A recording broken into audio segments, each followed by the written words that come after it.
യാതൊരു പ്രതികാര നടപടികളും ഉണ്ടാവില്ല. വിദ്യാർത്ഥി നേതാക്കന്മാരുടെ പേരിൽ കേസുകൾ ഒന്നും എടുക്കില്ല. ഇതൊക്കെയാണല്ലോ ഇവർ പറഞ്ഞത്. ആ പറഞ്ഞതും പ്രവൃത്തിയും തമ്മിൽ യാതൊരു ബന്ധവുമില്ല എന്ന് തെളിഞ്ഞുകൊണ്ടിരിക്കുകയാണ്. രാജ്യത്തെ കള്ളം പറഞ്ഞ് പറ്റിക്കാമെന്നാണ് മോഡിയും അമിത്ഷായും എല്ലാം കൂടി തീരുമാനിച്ചിരിക്കുന്നത്. പാർലമെൻറ്റ് സെഷൻ നടന്നുകൊണ്ടിരിക്കുമ്പോഴാണ്, ജനപ്രതിനിധികളെല്ലാം ഡൽഹിയിലുള്ളപ്പോഴാണ് ഇത്ര വലിയ ക്രിമിനൽ കുറ്റം ആണിവർ കാണിച്ചിരിക്കുന്നത്.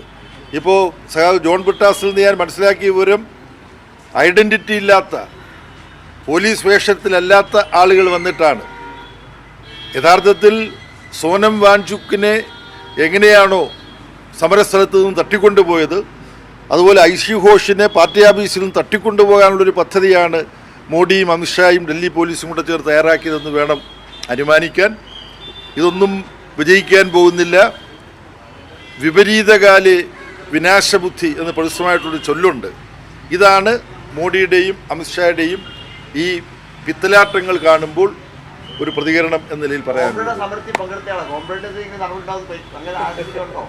അല്ല, നാളെ എന്താ വരാൻ പോകുന്നത്? എനിക്ക് നേരെയാണോ, എം പിമാർക്ക് നേരെയാണോ, ആർക്ക് നേരെയും വരാം, എന്തും ചെയ്യാം. പക്ഷേ ഭയത്തിന് വിരാമമിടാൻ കഴിഞ്ഞു. ജന്തർ മന്ത്രിൽ നടന്ന സമരം ഭയരഹിതമായി പ്രതികരിക്കാൻ ഈ രാജ്യം ഉണരുകയാണ്, തയ്യാറാവുകയാണ്. അതാണ് ഈ ഭരണകൂടത്തെ പരിഭ്രാന്തിയിലേക്ക് തള്ളിവിടുന്നത്. അസാധാരണ നീക്കമല്ലേ പോലീസിന്റെ? കാരണം പാർട്ടി ദേശീയ ആസ്ഥാനത്തെ കടന്നു രണ്ടുപേർക്ക് യൂണിഫോം, ഒരാൾക്ക് യൂണിഫോം ഇല്ല. അപ്പൊ അതൊരു അസാധാരണ നീക്കമായിട്ടല്ലേ കണക്ക്? എന്തും ചെയ്യാൻ ഞങ്ങൾക്ക് പറ്റും എന്ന മട്ടിലാണ്. ഇപ്പൊ നരേന്ദ്രമോദി ഡൊണാൾഡ് ട്രംപിന് പഠിക്കുകയാണെന്ന് തോന്നുന്നു. വെനസ്വേലയിലെ പ്രസിഡന്റിനെയും പ്രസിഡന്റ് ഭാര്യയും ഡൊണാൾഡ് ട്രംപ് അയച്ച സൈനികർ പോയി അവിടുത്തെ സുരക്ഷാ ഭടന്മാരെയൊക്കെ വകവരുത്തിയിട്ട് പിടിച്ചുകൊണ്ടുപോയി മാൻഹട്ടനിലെ, അതായത് ന്യൂയോർക്കിലെ ഒരു ജയിലിട്ടിരിക്കുകയാണ്. ഒരു രാജ്യത്തിൻ്റെ ഭരണത്തലവനെയാണ്.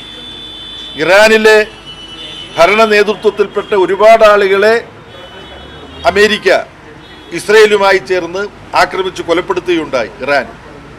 അതിൻ്റെ ഒരു ചെറിയ പതിപ്പ് പ്രതിപക്ഷത്തിൽപ്പെട്ടവരെല്ലാം ഈ ഡൊണാൾഡ് ട്രംപിൻ്റെ മാതൃകയിൽ, ഡൊണാൾഡ് ട്രംപ് അമേരിക്കയിൽ ചെയ്യുന്നത് പോലെയും ലോകത്തെ പല രാജ്യങ്ങളിൽ ചെയ്യുന്നത് പോലെയും ഇന്ത്യയിലെ വിവിധ സംസ്ഥാനങ്ങളിൽ ഈ കടന്നാക്രമണം നടത്തുന്നുണ്ട്.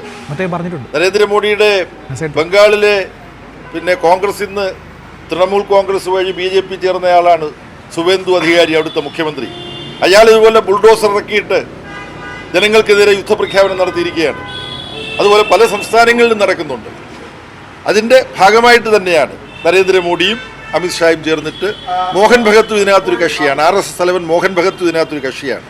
ബ്രിട്ടാസിനെ എന്നെയൊക്കെ പ്രതികളാക്കി ചിത്രീകരിച്ചുകൊണ്ട് RSSന്റെ മുഖപത്രം ഇപ്പം ഇറങ്ങിയിട്ടുണ്ട്. ഐഷി ഘോഷ് ഉണ്ടാവും അതിനകത്ത്, ഹിറ്റ് ലിസ്റ്റിനകത്തുണ്ട്.